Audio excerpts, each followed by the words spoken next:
Okay, students, here we go. I've just got 30 minutes here to where I have my next class, so I'm going to try to get this in. Got it glued up. It's been in the clamps for a day, actually a couple days. I wasn't here yesterday. Let's take it out of the clamps and going to show you how to attach the bottom.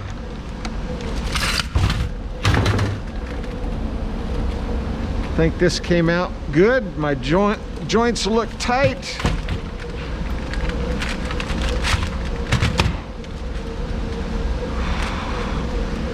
Notice these clamps are getting glue on them, so we're gonna have to clean our clamps one of these days so they work better. Once they get glue on it, they don't open and close appropriately. All right, so there's our box. We are going to attach it to our bottom, and wanted to show you, I've been working on the top. I got the graphics done for the top over here. I reworked our CNC router to where I can fit a top in there. Before I couldn't, it was too big, but I reworked the platform, so now we can put our mini cedar chest in there. Let's turn that light off. Wanted to go ahead and route the 3 edges. You may have seen that done on the bottom. I've got my machine set up over here to do it. We want to start on the end grain first. Got my bit in, and we want to use a chaser board on the end grain. Okay, so I'm going to place that down here where I can grab it. Let's go ahead.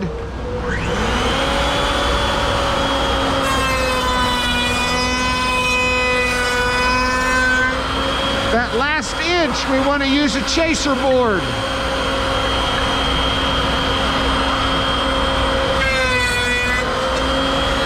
Otherwise, we'll get tear out right here.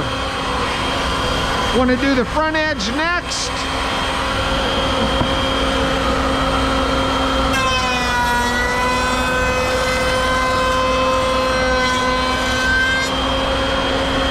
With the grain, we don't need a chaser board. And across the grain again.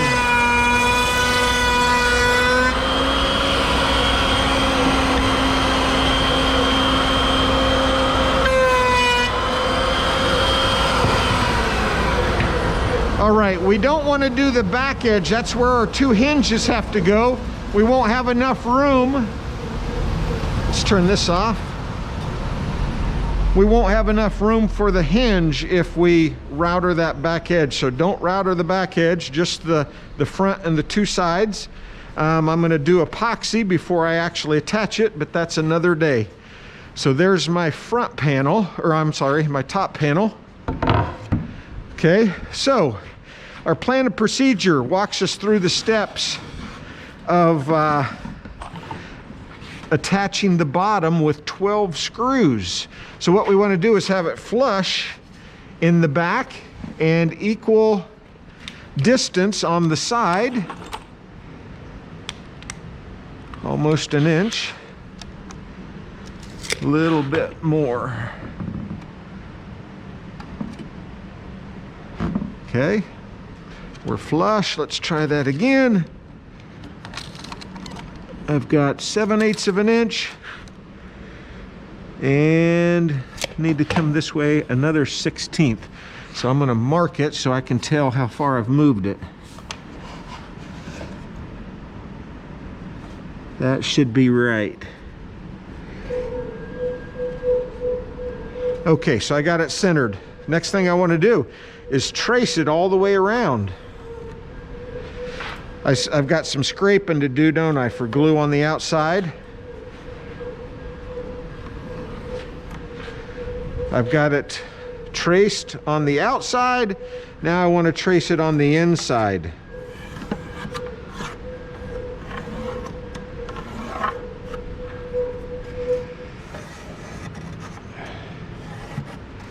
Okay, so we're gonna have 3 screws on each side, 3 in the back, 3 on the side, 3 in the front, 4 sides, so 3 times 4 is 12. Oops, I didn't mark a line on the side. I thought I did that. Let's try that again. Easy to line up again because I've got my marks there. Okay, and let's get this side. Maybe I broke my pencil so it didn't have a lead when I struck it. All right, so there we go. And we want one in the middle, approximately. So I'm gonna put a screw there. I wanna miss my joints, right? So and I also don't wanna come within an inch of the end of a board because it could crack or split. So I'm gonna go a good 2 inches in. So I'm gonna put one right there, 2 inches in over here. That's about centered in the board. Then this direction, I don't wanna hit my joint, right? I'm gonna put one in the middle and one in each style. So I need to come 1.5 inches from that corner. Be right there. And then if I've got 12 inches, 6 would be about in the middle. And let's measure here. I need to come in 1.5 inches as well. All right, so right there, that will hit where I want to miss the joint. So same on the other side, 1.5 inches.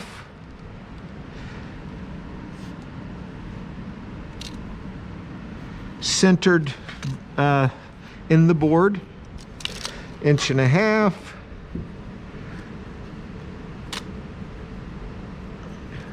And then 6 inches would be middle. All right. Then I use a scratch awl. Oops, missed one side, didn't I? We need to come in, I'm gonna go 3 inches, so I missed the joint. Yeah, I don't think we need one in the side because we've got one in this style, right? We don't need one in this style. That's awful close to the edge. So I'm gonna go 3 inches and then one in the middle. So from each corner, 3 inches in, 3 inches, and then one in the middle. We've got it how long? 18, half of 18 would be 9. 9 inches would be right there. All right, so to be able to drill, we don't want our drill running all over the place, right? So we're gonna use a scratch awl to make a nice indentation for that bit. And that will help us be more accurate when we start drilling. Got a knot right there, but I think it'll be fine. Making sure I'm in the center. I don't want the screw to come out of my board, right? And I'll have to drill, be careful when I drill that I'm drilling straight down and not at an angle.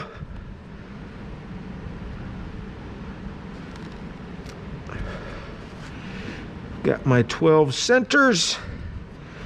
Got my scratch awl marking them so I can drill accurately. Now, when we drill through, I missed one, didn't I? Nope, there it is. 1, 2, 3, 1, 2, 3, 1, 2, 3. Okay. When we drill through, you'll get tear out on the bottom, and we don't want to drill into the table. So let's get us a sacrificial board underneath. I should have had that, but I didn't. What if we use a couple old 2x4s? Just have to make sure I get them lined up, right? So let's do that. Here is my drill bit. I believe it was 11/64, yeah, for the shank hole. The shank hole goes clear through.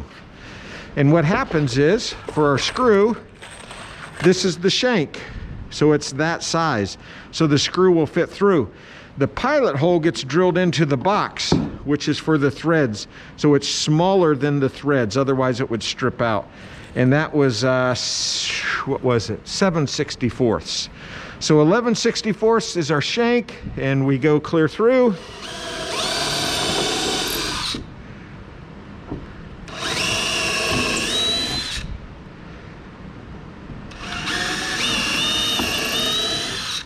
That'll work.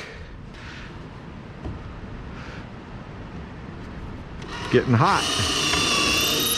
Trying to drill straight down, perpendicular to my bottom here.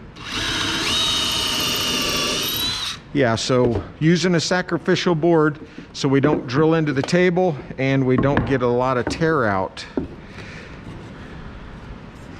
That'll work. Here we go.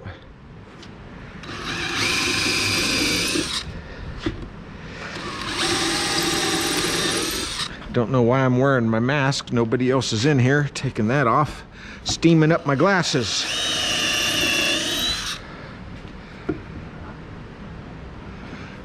Trying to find that center. Once again, trying to make sure I'm going straight down, not at an angle.